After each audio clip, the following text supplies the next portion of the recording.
저는 올해로 33살이고 오래전에 남친의 프로포즈를 받고 난 뒤에 인사를 드리러 갔어요. 남친은 제가 다니는 회사의 구내식당에서 만났습니다. 저희 회사는 다른 중소기업들과 보기와는 다르게 알차고 탄탄한 회사입니다. 자동차 관련 부품을 제조하는 공장인데 모두가 다 아는 회사에 납품하고 있어요. 전국에 여러 곳에 제조 공장을 두고 있고 업계 속에선 알아준다는 기술력 때문에 꾸준한 성장세를 이루고 있는 알짜배기 기업입니다. 그런 기업의 영역 파트를 일하고 있었어요. 구내식당에서 같은 부서 동료와 식사를 하는 도중에 동료와 대화를 나누는데 정신을 팔다가 다 먹고 일어서서 되돌아가는 저와 배식을 받고 지나치던 남자와 부딪혔습니다.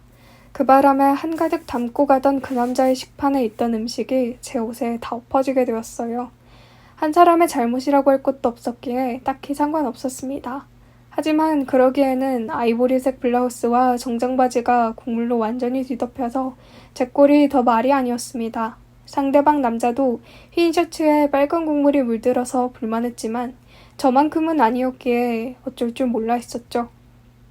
제가 화장실로 급히 달려가서 친구 같은 동료 직원의 도움으로 원피스로 갈아입고 나올 때까지 밖에서 미안해하며 쩔쩔매고 있더라고요. 그 남자는 그 사이에도 셔츠도 갈아입지도 못했고 바지는 여전히 김치국물로 기름으로 얼룩져 있었는데 저에게 그러더라고요. 죄송합니다. 옷을 못 입게 돼버렸는데 꼭 변상을 해드리겠습니다. 저는 기획실에서 근무하고 있는 김주성이라고 합니다. 하면서 명함을 내밀었습니다. 저는 피차 잘못해서 옷을 버린 건 마찬가지인데 변상까지 괜찮아요. 라고 했는데 그렇지만 같은 회사 직원인데 그럴 수는 없다고 하더라고요. 사람이 참 착해 보이고 선해 보이는 것이 인상이 나쁘지 않아 보였습니다. 보통은 그런 상황에서는 남자들이 인상을 쓰거나 씩씩거리기 마련인데 매너도 좋고 사람을 대하는 자세가 된 사람 같아 보이더라고요. 그래서 제가 그랬었죠. 지금까지 식사도 못하셔서 어떡해요.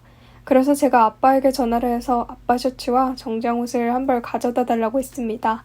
저희 집은 아주 가까운 곳에 살고 있었기 때문에 금방이었죠. 그 남자는 괜찮다면서 자기가 사는 원룸도 가까운 곳에 있다고 했지만 그걸 어떻게 다녀오겠냐며 일단 마저 식사를 하라고 했습니다. 그 남자도 저에게 그러더라고요. 정말 성격 좋으신 분이네요. 옷을 완전 망쳤으니 하늘만도 하는데 이렇게 배려해 주시니 고맙네요. 라고 하면서 그 남자가 식당에서 식사를 할 때까지 옆에 있어 주었고 그 바람에 제 옷을 챙겨두었던 같은 부서 동료 직원과 그 남자도 허물없이 앉아서 서로 대화를 나누게 되었습니다. 같은 회사의 직원이라서 유대감도 있었고 남 같은 생각은 들지 않았었나 봅니다. 그런 인연으로 그 남자와 자주 만나게 되었는데 어느새 친밀한 관계까지 되었어요. 그렇게 사내에서 공개적으로 연애를 하게 되었고 저와 그 남자뿐만 아니고 그때 저와 같이 있던 동료와 그 남자 일행 중 한 사람과도 눈이 맞았습니다. 그래서 그렇게 두 쌍이 재미나게 어울려서 데이트도 했고 함께 가까운 곳으로 소풍도 가곤 했었어요. 제가 웬만해선 마음을 쉽게 내주는 편이 아니었는데 남친에게는 아주 자연스럽게 내 마음을 줬습니다. 그렇게 시간이 흘렀는데 남친은 저에게 프로포즈를 해왔어요. 저희 부모님이 멀리 나가신 관계로 남친 집에 먼저 인사를 드리러 가기로 했습니다. 남친 집에는 이미 가족들이 모두 다 와서 기다리고 있다고 했어요. 남친 집에는 결혼한 누나가 있었고 부모님이 자랑을 하던 의대를 다니는 여동생이 있다고 들었습니다. 바르게 자랐을 법한 남친을 보면 예비시댁에도 좋은 분들만 있을 거라고 생각했었죠. 역시 예비시댁에 들어서니 마치 잔치 분위기처럼 떠들썩했습니다. 맛있는 음식 냄새며 남친의 누나네 아이들이 뛰어다니고 있었고 온 식구들이 모여 있었어요. 예상한 대로 예비 시부모님은 좋으신 분들이셨어요. 저를 각별히 챙겨주셨고 말씀도 따뜻하게 하셨습니다. 문제는 시누이들이었어요. 예비 큰 시누이가 그러더라고요. 왜 하필 학교는 서울 쪽에서 나오지 않았어요? 어찌 보면 참 민감한 질문이었죠. 왜 집은 서울에 있으면서 지방대를 나왔냐는 말인데 뻔한 거 아니겠어요? 성적이 안 들어서 서울에서 못 다녀서 어쩔 수 없이 지방대를 나온 거 아니었냐는 것이었죠. 남친이 그런 질문을 한 자기 누나에게 그랬어요. 누나 무슨 말이 그래. 대학을 꼭 서울에만 있는 데만 나오라는 법이 있어? 그러자 한술 더 뜨더라고요. 사실 거기는 대학이라고 하기보다는 취업 전문학원이라고 밖에 할 수 없는 곳에서 회사에 취업하기 위해서 그랬나 보다. 그냥 이것저것 본인 관련해서 좀 묻고 싶었어요. 듣기로는 가정 형편은 나빠 보이지는 않은 것 같네요. 그렇게까지 해서 회사 영업부서에서 아직까지 말단사월이라니. 신우이는 은근히 농담이 아닌 듯한 말을 해서 상당히 거슬리더라고요. 그래도 저는 당당히 말했습니다. 아직은 제가 부족해서 말단사원이지만 많은 것을 보고 배우고 있습니다. 그랬더니 어이가 없다는 듯이 그러더라고요. 참 비위도 좋네요. 나는 내 동생이 명문대학을 졸업해서 왜 B급 그런 회사에 들어갔는지도 마음에 안 드는데. 그런 말을 여기서 할 소리가 아니니까 그만하라고 했습니다. 그러자 작정한 듯이 저에게 말했어요. 내 동생이 결혼하겠다고 하니까 내가 싫어도 어쩔 수 없이 하겠지만 그래도 솔직하게 말하는 게 나을 것 같아서 하는 말인데요. 저는 내 동생이 아가씨랑 결혼하는 거 반대예요. 옆에 있던 남친이 말리고 예비 시부모님도 듣기 싫다고 그만하라고 해도 계속 하더라고요. 우리 부모님과 내 동생이 속도 좋고 남한테 요만큼도 나쁜 말을 하기 싫어하는 사람들이라 내가 어쩔 수 없이 말을 하는 거니까 너무 기분 나쁘다고 생각하지 말아요. 남친이 계속해서 이럴 거면 뭐하러 왔어. 그만 가줘. 그러자 듣고만 있던 남친의 여동생이 한마디 하더라고요. 아니 오빠나 정신 차려. 엄마나 아빠도 그렇고 우리 식구 모두가 반대하는 것은 사실이잖아. 결혼이 얼마나 중요한데 오빠는 너무 착해 빠져가지고는 여자를 너무 볼 줄 몰라. 비슷한 사람끼리 만나야지. 그래서 남친이 저의 손을 잡고 일어나서 가자고 하는 것을 뿌리치고 계속 말씀하시라고 했고 이건 말씀을 다 듣고 일어나겠다고 차분히 말해줬어요. 남친은 안절부절하며 화를 내고 있었어요. 그런 남친에게 예비 시부모님은 진정하라면서 남친 누나와 여동생에게 그만하라고 제지시키더라고요. 손님을 불러놓고 이런 거는 정말 경우 없는 짓이다. 그만해라. 그러자 더 이상 싸움하지 말라면서 시어머니가 말씀하셨습니다. 미안해요. 초면에 내 딸들이 아가씨에게 너무 솔직하게 말을 해버렸네요. 이왕 말이 나왔으니까 한마디 더 할게요. 나는 내 큰딸과 내 아들을 명문대 보내기까지 참 열심히 살았어요. 내 막내딸도 의대를 다니고 있고 열심히 공부를 해왔고 뒷바라지를 하는 것을 보람으로 알고 살았어요. 그래서 내 큰딸도 당연히 명문대 나온 대기업을 다니는 사위였고 내 막내딸도 같은 의사 출신 의사를 만나길 원하는 거예요. 아가씨가 결코 지방대 출신이라서 무시하는 것은 아니에요. 그냥 내 아들도 아내는 명문대를 나온 사람이면 잘 어울리겠다는 생각을 할 뿐이죠. 게다가 우리 식구들은 하나밖에 없는 며느리에 대한 기대가 컸기 때문에 반대를 했었던 거죠. 그러니까 결국에는 결혼을 반대한다는 말을 해주려고 했었던 것 같았습니다. 식구들의 의지가 확고해 보이더라고요. 좋게 말을 하려고 조심스럽고 교양 있게 말씀하시는 남친의 어머니를 말씀을 듣고 있으니까 눈치도 없이 인사를 하러 온 제가 무안할 지경이었어요. 남친은 더 들을 것도 없다면서 제가 아니면 결혼 절대 하지 않는다고 못을 박았습니다. 그렇죠. 남친의 누나가 제 앞에서 또 한마디 거절했습니다. 하나밖에 없는 내 남동생 인생이 걸린 문제라서 결혼하겠다고 찾아온 아가씨에겐 안 될 말이지만 어쩔 수 없네요. 내 동생에 걸맞는 여자를 찾아서 결혼할 수 있도록 내 동생 놔주세요. 부탁할게요. 누나 그게 할 소리야? 미친 거 아니야?